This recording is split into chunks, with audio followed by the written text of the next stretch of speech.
Dans les ruelles poussiéreuses de la ville d'Abeokuta, une femme nommée Nkem vivait avec ses 3 enfants.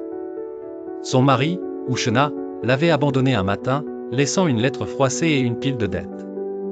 Il avait fui ses responsabilités pour chercher une vie facile ailleurs.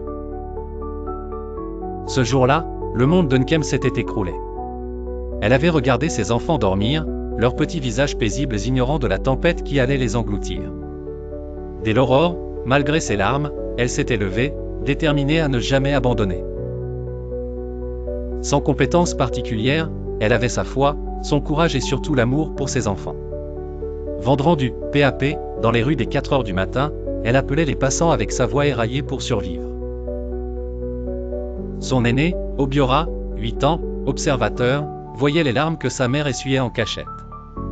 Sa sœur Amaka, 6 ans, devenait silencieuse quand leur mère rentrait les bras vides. Ebua, le plus jeune, accroché au pagne de Nkem, suivait partout où elle allait. Refusant d'aller mendier, elle lavait les habits des voisins, transportait des marchandises au marché.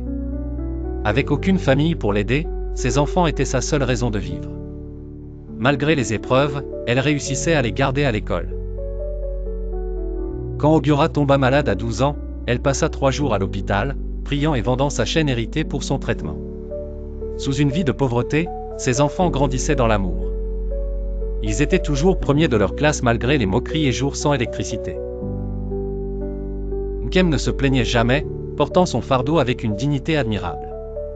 Les enfants, conscients de ses sacrifices, préparaient silencieusement quelque chose de grand.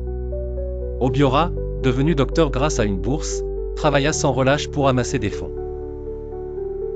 Amaka, brillante en droit, et Ebua, talentueux aspirant ingénieur, contribuèrent aussi, économisant chaque centime.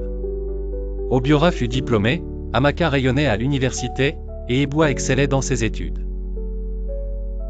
Leurs efforts culminèrent en la construction secrète d'une maison pour leur mère, un projet aboutissant au moment parfait. La maison était belle, simple mais avec amour dans chaque recoin. Un jardin fleuri, une véranda pour que Nkem puisse lire sa Bible au son des oiseaux. Une nouvelle vie s'ouvrait pour elle, enfin récompensée de sa lutte incessante. Les graines plantées dans la douleur avaient fleuri, prouvant que le courage et l'amour sincère peuvent transformer les épreuves en bénédictions.